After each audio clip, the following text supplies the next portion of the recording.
Okay. ఇంకోటి దీనిపైన Congress senior నాయకులు రేణుదేశాయ్ గారు మనుషులు చంపేయచ్చు కదా, రేపిస్ట్గా మారుతున్నారు మగవాళ్ళు అని చెప్పారు. సో దానికి కౌంటర్ కాంగ్రెస్ నుంచి సీనియర్ నాయకులు ఏమన్నారంటే, ఒక అతను పేరు వద్దు, సో ఆయన ఏమన్నాడంటే మరి ఆడవాళ్ళు కూడా మా మగవాళ్ళని చంపి డ్రమ్ములలో కుక్కర్లలో ఇట్లా చేస్తున్నారు, దాని గురించి ఏమంటారు మరి అని అంటున్నారు. దానికి దీనికి ఎంతవరకు కరెక్ట్ అంటారు?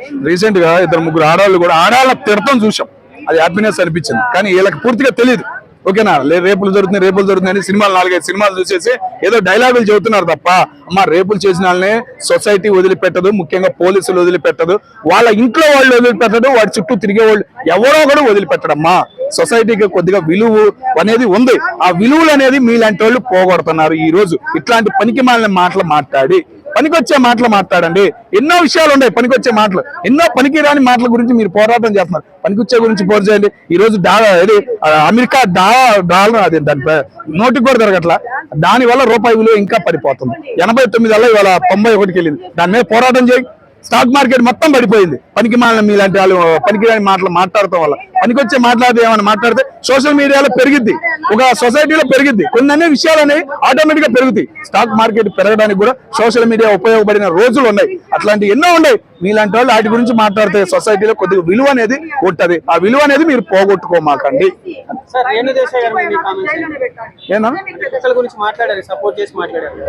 ఆమె మాట్లాడిన మాటలన్నీ బాగానే ఉన్నాయి అన్న. రిపోర్టర్ గారు ఒక క్వశ్చన్ అడిగారు, దానికి సీరియస్ అయింది. సీరియస్ అయ్యి వేరే విధంగా మాట్లాడింది. దాని గురించి మేము తప్పు పడుతున్నాం. రీసెంట్ గా ఎవరు మన పేరు శివాజీ గారు ఏమన్నారు, ఒక్క మాట, ఆ మాట వల్ల ఆయన ఎన్ని మాటలు అనేసేసారు. సేమ్ మేము కూడా అట్లాగే అనిపించుకుంది. దానివల్ల ప్రయోజనం లేదు. ఇప్పుడు మళ్ళీ బయటకు వచ్చామంటుంది కుక్కల గురించి పోరాటం అంటుంది. ఓకేనా, ఇంకా 2 రోజులు ఆగేమనుకో ఏదో పిల్లల మీద ఎఫర్ట్ చేసిన వీడియోలు వస్తాయి. అప్పుడేం మాట్లాడిద్ది? ఆమెకి సెటైర్గా పెడతారుగా, కింద కామెంట్లోనే బండ బూతులు తిడుతున్నారు. ఆమె అదైనా చూసైనా మానుకోవాలి కదా, అనుకోవట్లా. మళ్ళీ ఇంకా నేను కుక్క గురించి పోరాడతానంటే ఎంత మట్టికి న్యాయం అది? ఇన్స్టా పోస్ట్ కూడా ఎమోషనల్ గా పెడుతున్నా, నేను సన్యాసి అయిపోతాను, అఘోరి అయిపోతాను అనేసి, నాకు ఎవరు లేరు, బిడ్డలు లేరు, మొగుడు లేరు అంటున్నారు.